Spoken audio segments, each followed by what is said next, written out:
एक बार एक महिला एक ऐसी जगह रहती थी जहां पर बहुत ढेर कोयले की खानें थी और उसके कई मित्र उन खानों में काम करते थे।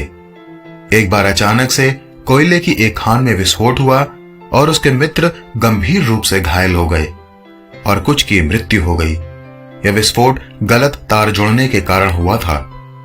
जब मौके पर डॉक्टरों की टीम आई तो उन्होंने वहां खड़े लोगों से कहा कि जो लोग घायल हो गए हैं उनको बचाने का सबसे आसान तरीका है कि आप उनको अपने गले से लगा लें। जब उस महिला ने यह बात सुनी तो उसको बहुत आश्चर्य हुआ और जब उसने डॉक्टर से पूछा कि ऐसा क्यों करना चाहिए, तब डॉक्टर ने उससे कहा कि ऐसा करने से जो घायल व्यक्ति है उसको आराम मिलता है और जो झटका या धक्का उसे लगा है उससे वह बाहर आ जाता है और उसका जीवन बच जाता है।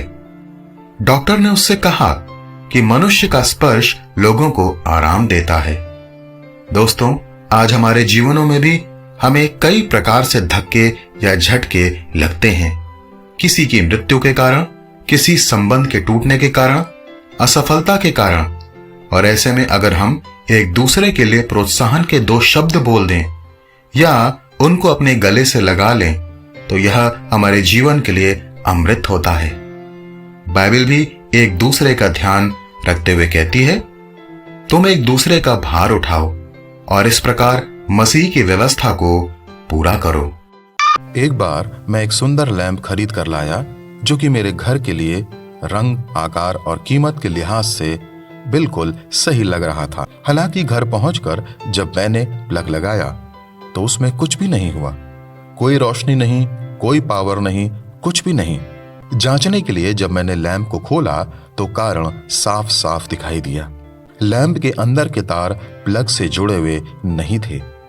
बिजली के स्रोत के बिना सुंदर लैंप बेकार था।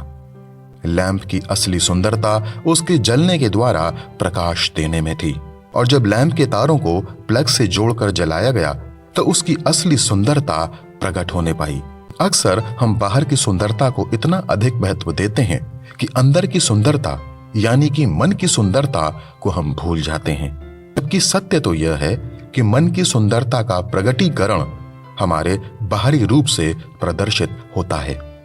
इसलिए बहुत आवश्यक है कि प्रतिदिन मन को शुद्ध रखने का प्रयास करके उसकी रक्षा की जाए, जिससे कि मन के तारों में शुद्धता का प्रकाश का प्रभाव होता रहे। बाइबल कहती है, सबसे अधिक अपने मन की रक्षा कर, क्योंकि जीवन का मूल स्रोत वही है।